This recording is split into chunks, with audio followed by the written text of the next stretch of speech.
O que veio primeiro aí foi o Dia Mundial da Religião, uma data que eu vou colocar aqui para vocês, que começou a ser lembrada em 1949, e aqui no Brasil, aproveitando essa data, houve então a indicação para que tivesse o Dia Nacional de Combate à Intolerância Religiosa.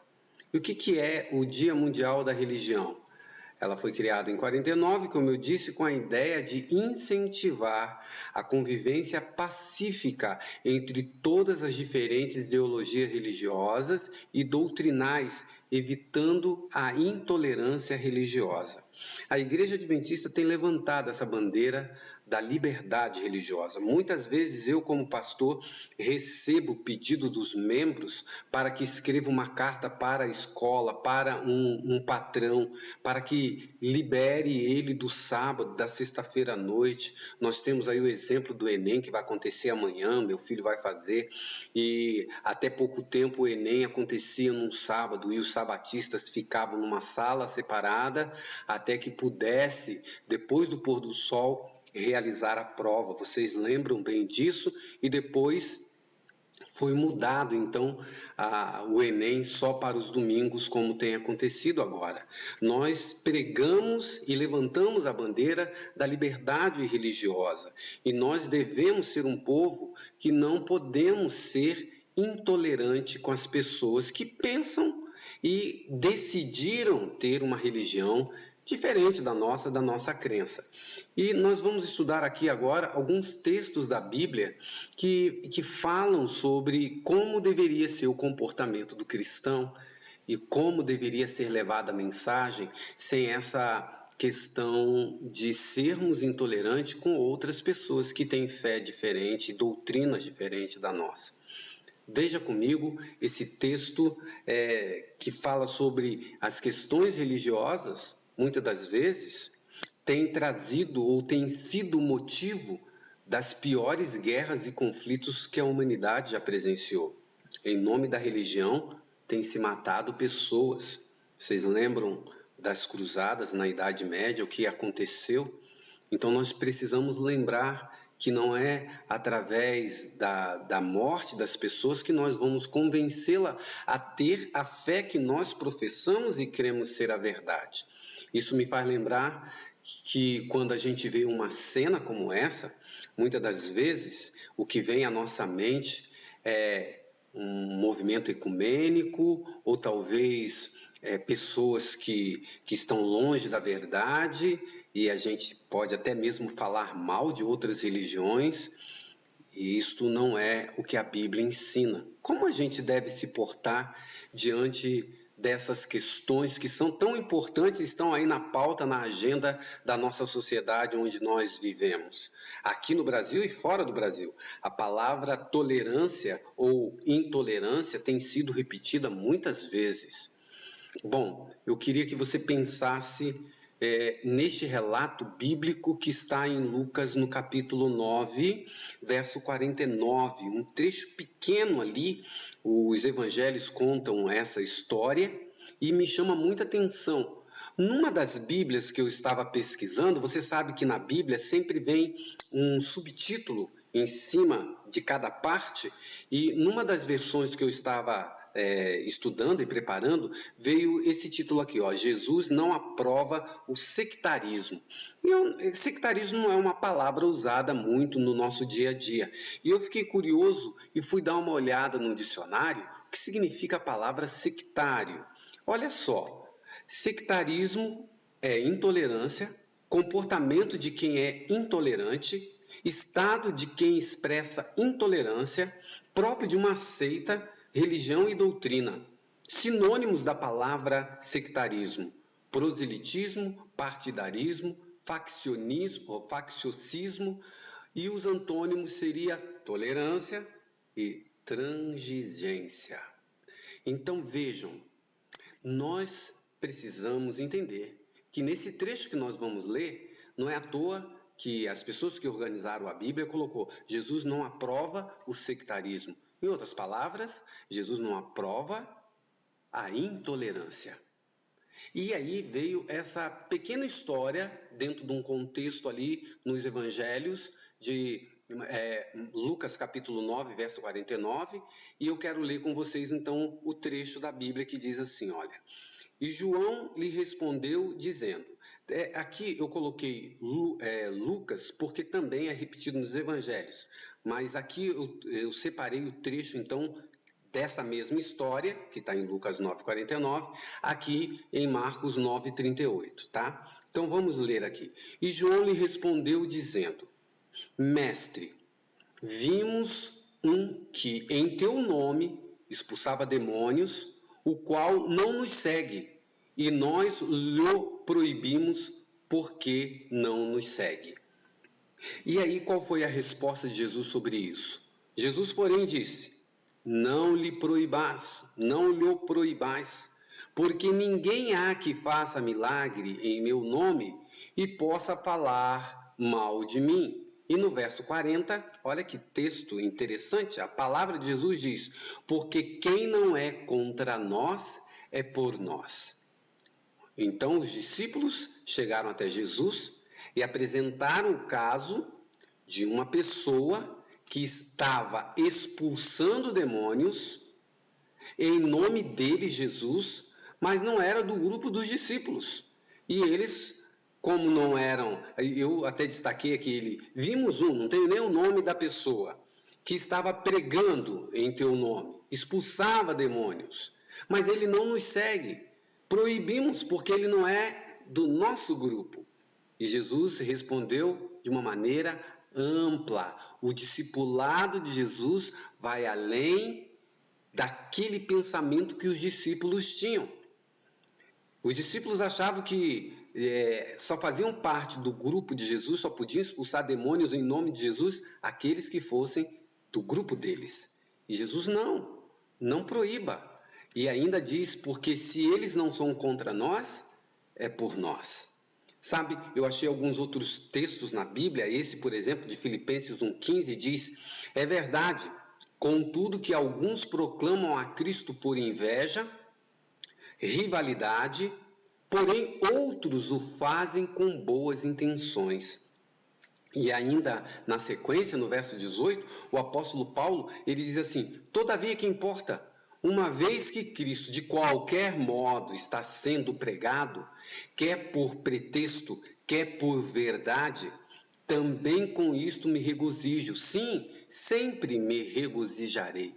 Veja que interessante a gente pensar um pouco nessa questão da proclamação do Evangelho e às vezes nós temos uma intolerância, até mesmo um certo preconceito com pessoas de outras denominações e principalmente denominações evangélicas cristãs, achando que elas não podem ou eles não podem ser usados pelo Espírito Santo também. E criamos um ranço às vezes. E aqui tem uma coisa muito interessante. Olha aqui que o apóstolo Paulo diz. Alguns, a gente tem visto isso na televisão, em alguns programas, tem pregado a Cristo por inveja, por rivalidade, mas a Bíblia diz, o apóstolo Paulo diz que alguns têm feito isso por boa intenção. E ele até agora reafirma que se Cristo está sendo pregado de qualquer modo, ele se regozijava por isso.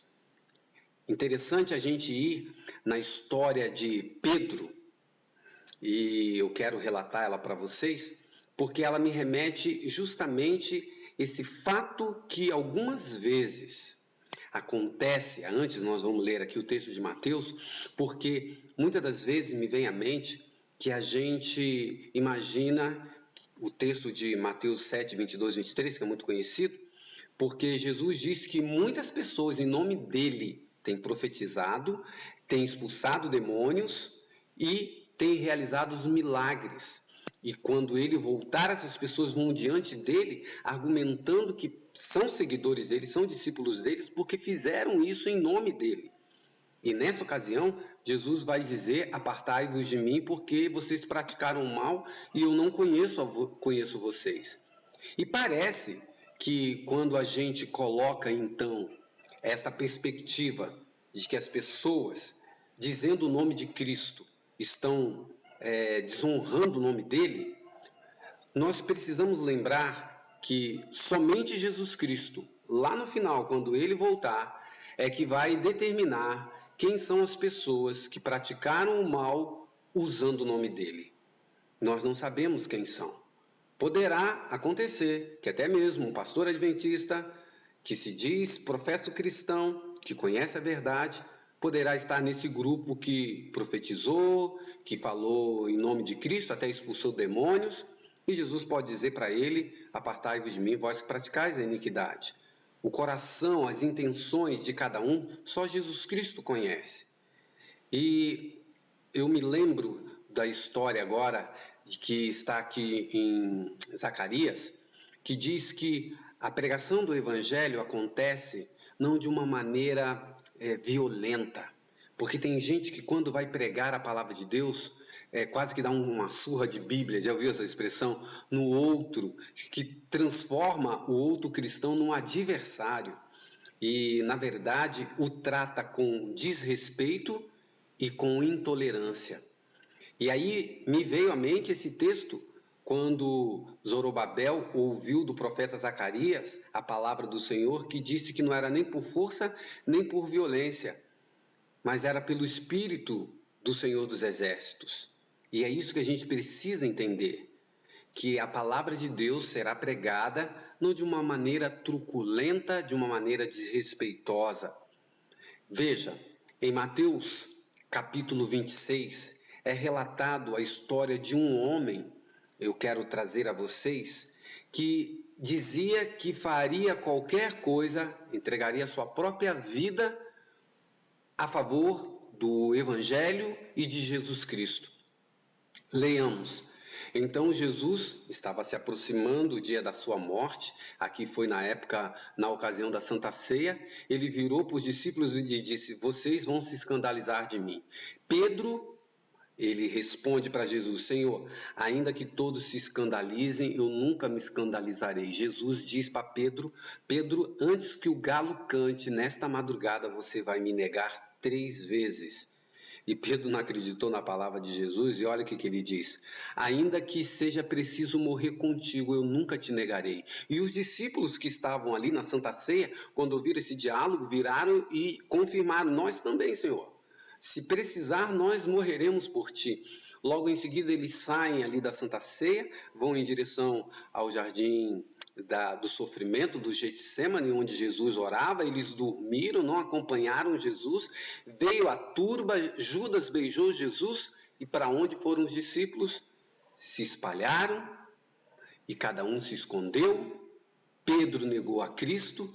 Mas interessante que nesse momento da prisão de Jesus ali com aquela turba, Pedro lembrou que ele tinha dito que morreria por Cristo. E lá no Evangelho de João diz que naquele momento Pedro quis ali comprovar: Senhor, não disse que morreria por ti? Ele arrancou da espada para defender Jesus e cortou a orelha do soldado, do servo ali, o Malco, e Jesus realizou um milagre e chamou atenção. Como se Jesus estivesse dizendo para Pedro: não é por força nem por violência que o Evangelho será pregado. Tem que se cumprir a palavra de Jesus, a palavra de Deus, e eu serei crucificado. Não precisa me defender. E Jesus ainda cita: se fosse necessário, eu rogaria ao Pai, ele mandaria 12 legiões de anjos para me defender. E às vezes nós encontramos cristãos que querem, como Pedro, arrancar da espada, arrancar da Bíblia para defender o Evangelho e a verdade. Jesus não precisa de advogados, Jesus não precisa de Pedros, como este Pedro que agora tenta defender Jesus desta maneira violenta, intolerante. E Jesus o repreende nessa ocasião. Interessante, né? E eu quero levá-lo um pouco mais, porque lá em João, no capítulo 16, verso 8, diz que quando o Espírito Santo viesse, quando ele vier, convencerá o mundo do pecado, da justiça e do juízo. Lembra do texto de Zacarias? Nem por força, nem por violência, mas pelo Espírito de Deus. É o Espírito Santo quem faz a obra do convencimento. E aqui tem alguns textos na Bíblia bem interessantes sobre isso. Lá em Coríntios, o apóstolo Paulo, olha só o que ele diz: a minha mensagem e minha proclamação não se formaram de palavras persuasivas de conhecimento, mas constituíram-se em demonstração do poder do Espírito. Não é através do Espírito, não é pela força nem pela violência. E aqui o apóstolo Paulo diz assim: não é pela minha eloquência, não é pela minha persuasão, não é porque eu conheço bem a Bíblia que as pessoas irão conhecer o Evangelho, ou melhor, que as pessoas irão ser convencidas do Evangelho. Mas ele diz novamente, pelo poder do Espírito. E aí a gente lembra de João. O Espírito Santo é quem tem o papel de convencimento. O nosso papel é proclamar a mensagem.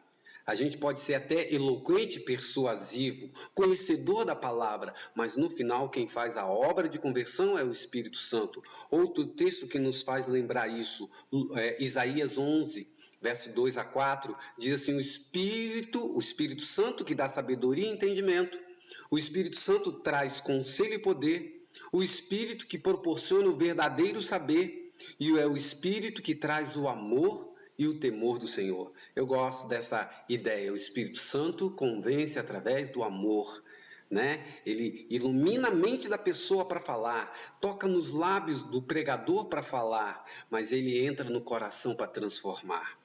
O grande conflito, no grande conflito, Ellen White, ela tem um texto falando do tempo do fim e como as pessoas serão tocadas, transformadas e quantas milhares de pessoas poderão vir conhecer o Evangelho através de um outro Pentecoste.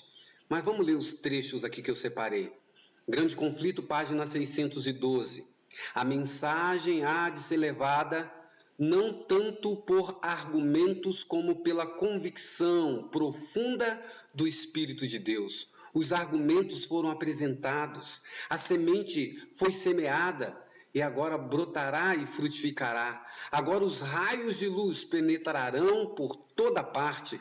A verdade é vista em sua clareza e os leais filhos de Deus cortam os liames que os têm retido.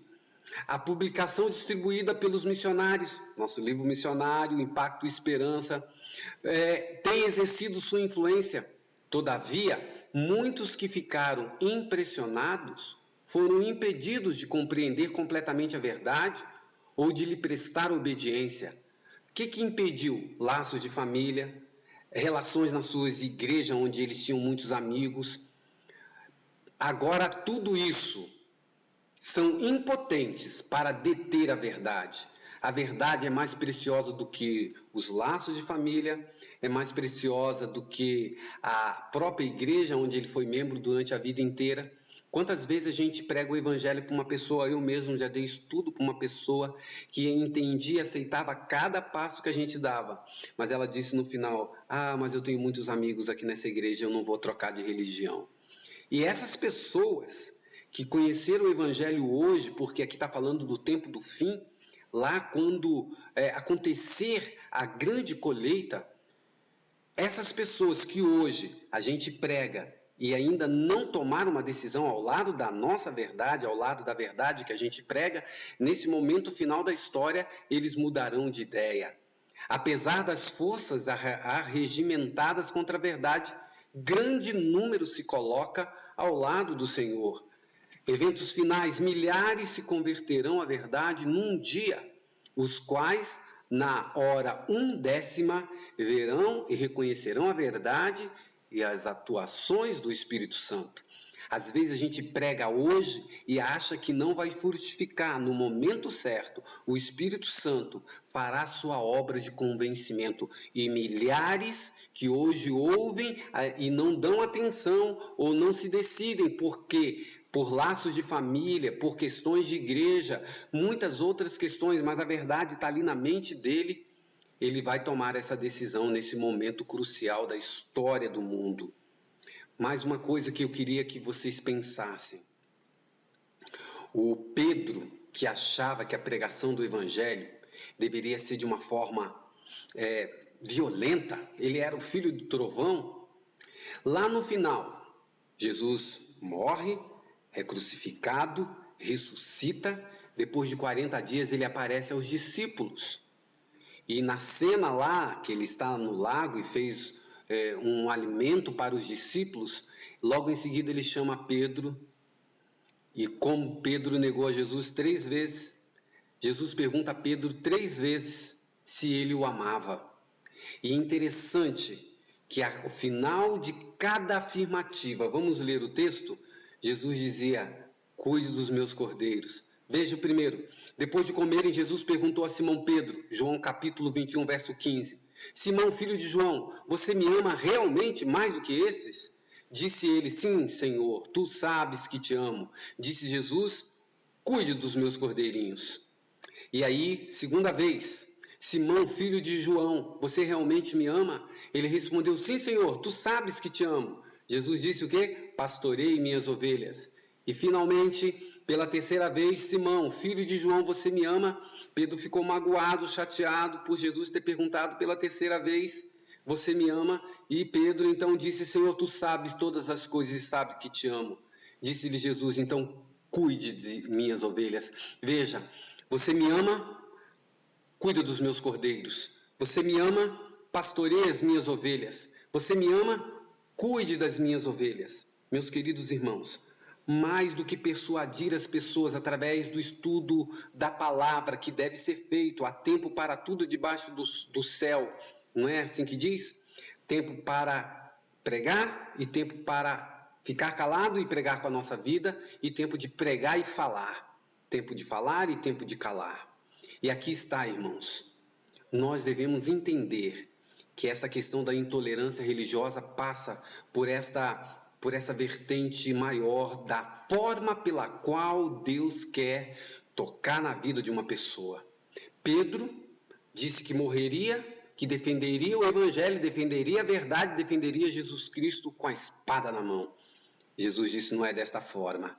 E agora, quando Jesus está prestes a voltar para o céu, ele pergunta para Pedro e diz: Pedro, você quer realmente pregar o Evangelho? Então você cuide das minhas ovelhas. E eu fiquei pensando, irmãos, quais são as ovelhas de Cristo? Eu lembrei de Mateus capítulo 25, quando Jesus está voltando no final da história e ele separa as ovelhas dos bodes, e aqueles que são benditos do Pai, ele diz: vocês são benditos porque quando eu tive fome, quando eu tive sede, quando eu estava preso, quando eu estava doente, vocês me assistiram, vocês estiveram ao meu lado, vocês são benditos do meu Pai. E eles, os justos, perguntam: Senhor, quando te vimos com fome, quando te vimos nu, quando nós te atendemos? E a resposta de Jesus é esse texto que está aparecendo aí para você. Mateus 25, 34, o rei respondendo lhes dirá: em verdade vos afirmo que sempre que o fizeste a um desses pequeninos irmãos, a mim o fizestes. Entende agora? Aqueles cordeiros que Jesus pediu para Pedro cuidar, ele também pede para mim e para você cuidar. Sabe, irmãos, eu estou lendo um livro que eu preciso ler aqui para as matérias que eu tenho feito no doutorado, e eu li esse livro aqui, Families and Faith, Famílias e Fé. E aqui é um relato muito interessante sobre essa questão da gente, às vezes, querer empurrar goela abaixo a religião para os nossos filhos, para os nossos familiares. E esse livro me ensinou muito. E uma das coisas que ficou muito latente, porque é uma pesquisa, irmãos, de 35 anos. O autor desse livro acompanhou famílias e 4 gerações, e ele analisou como a religião era passada de de pai para filho, depois para os netos e os bisnetos, a transgeracionalidade da religião. As famílias que tiveram mais sucesso. E a conclusão, irmãos, é que aquelas famílias onde reinava o amor, onde reinava a paz, onde os pais tinham uma conexão com os filhos, a religião era passada maiormente e com tranquilidade, e ia passando para o neto, ia passando para o bisneto. A força estava no relacionamento, na maneira em que o amor reinava na casa. Quantas vezes, irmãos, a gente quer que o nosso filho seja religioso na base da força, da intolerância e não do respeito? Na verdade, quando a gente ama os nossos filhos e demonstra esse amor dentro de casa, fica mais fácil ele aceitar o Deus a quem nós pregamos. Veja, eu me lembrei da história do Dr. Geia. Muitos de vocês conhecem o Dr. Geia porque ele é um médico que fala muito sobre a questão do genoma e também dos 8 remédios da natureza, um médico adventista. Mas um dia eu estava ouvindo o Dr. Geia lá na clínica de São Roque e ele estava fazendo uma palestra naquela semana e eu me lembro de uma história marcante que ele contou da transformação da natureza amorosa na vida dele. Ele contou de um filho que ele tem, que em alguma ocasião da vida era um filho muito rebelde, que dava muito trabalho para ele. E ele era muito duro, essa cultura oriental de ser muito, como é que a gente diz, disciplinado. E ele cobrava do filho que tinha que ir para a igreja, e o filho acabou saindo da igreja completamente, estava bebendo, dando trabalho, até que um dia o doutor Geia, contando para a gente, ele falou que Deus tocou no coração dele e ele percebeu que ele falava da natureza amorosa para todo mundo e pregava, mas ele não tinha essa natureza amorosa com o filho dele. E ele resolveu tratar o filho de uma maneira diferente. Mesmo o filho bebendo, fazendo coisa errada, ele se aproximou do filho, começou a aceitar o filho e isso começou a fazer uma transformação no relacionamento dele, pai, com esse filho que estava tão afastado. Nós precisamos também de uma transformação como essa. Sabe, no livro A Ciência do Bom Viver, Ellen White diz que a divisa do cristianismo não é um sinal exterior, sabe? Não consiste em trazer uma cruz ou uma coroa. Quando eu li esse texto, eu fico pensando, né? Pessoas que usam crucifixo ou algum outro sinal de um cristão e dizendo, olha, eu professo a religião cristã de uma maneira exterior. Pode ser qualquer coisa, mas sim em tudo que revela a união de Deus com o homem pelo poder de sua graça manifestado na transformação do caráter. O mundo será convencido de que Deus enviou seu Filho como Redentor. Convencimento. Como que a gente convence o mundo de que Cristo foi enviado como o nosso Salvador? Esse texto é maravilhoso. Através do nosso caráter. Lembre, irmãos, eu tenho falado a esta igreja. Para mim, o nosso problema não tem sido a questão doutrinária, mas os relacionamentos, o respeito, o amor é que tem faltado. O amor verdadeiro, não só o amor falado, o amor praticado na minha vida e na sua. Continuando o texto diz, nenhuma influência que possa rodear a alma tem mais poder do que a de uma vida abnegada. E esse texto, olha isso aqui, irmãos, o mais forte argumento em favor do evangelho é um cristão que sabe amar. O mais forte argumento a favor do evangelho é um cristão que sabe amar.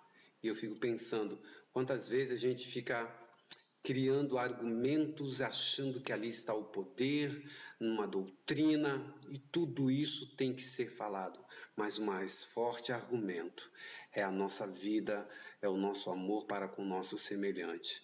Veja, irmãos, aqui está um dos textos que eu amo e acho impactante.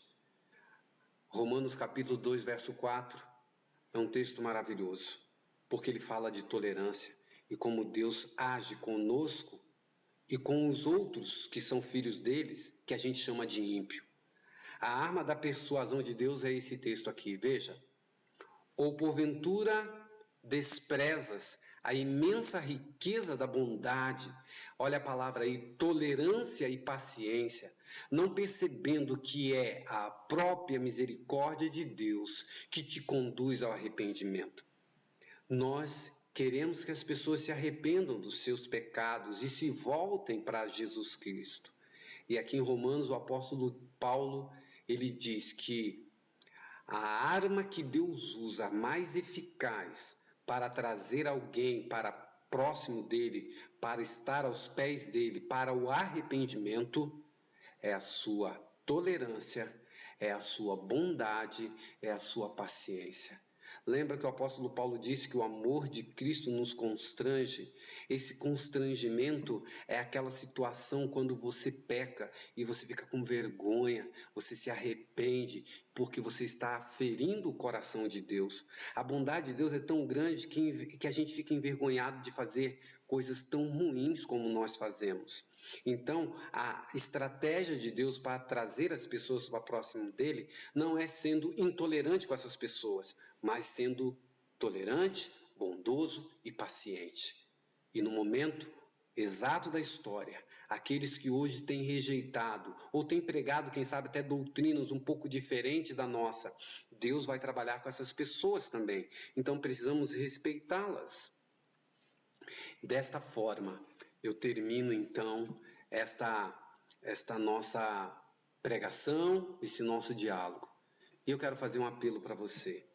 Será que você, como cristão adventista do sétimo dia, não tem sido desrespeitoso, intolerante com um membro de uma outra denominação? Quem sabe até aquelas questões de umbanda, candomblé. Sabe, irmãos, às vezes a gente não tem a capacidade de aceitar aquilo que o próprio Deus aceita. Do que eu estou dizendo? Que Deus deu para mim e para você a liberdade de escolha, o livre-arbítrio. E a gente precisava exercitar e aprender a capacidade de entender que as pessoas podem aceitar doutrinas e caminhos diferentes do nosso. E às vezes a gente não consegue aceitar isso. As pessoas têm a liberdade de escolha. Cabe a nós proclamar o Evangelho, pregar o Evangelho, dizer a verdade. E o Espírito Santo fará de uma maneira bondosa, tolerante, tocando no coração das pessoas o convencimento. Que o Senhor dê a mim e a você essa tolerância, essa bondade e o respeito pelos nossos semelhantes. É a minha oração por mim, é a minha oração por você que está aí na sua casa acompanhando este culto. Eu quero te convidar então agora para que a gente faça uma oração pedindo misericórdia e poder para agirmos como a Bíblia nos ensina. Senhor, nós queremos te pedir nesta manhã que o Senhor nos ajude a fazer a tua palavra uma verdade na nossa vida antes de levá-la a outros. Ajuda-nos a respeitar, a tolerar, a viver com paciência e demonstrar amor acima de qualquer coisa pelas pessoas que podem pensar diferente da gente. Dá-nos, Senhor, sabedoria para que a gente tenha essa capacidade que o Espírito Santo coloque em nós o seu fruto, que um deles é a bondade, é o amor, a paciência. Nós te pedimos essa capacitação, te rogamos, Espírito Santo, e oramos em nome de Cristo. Amém.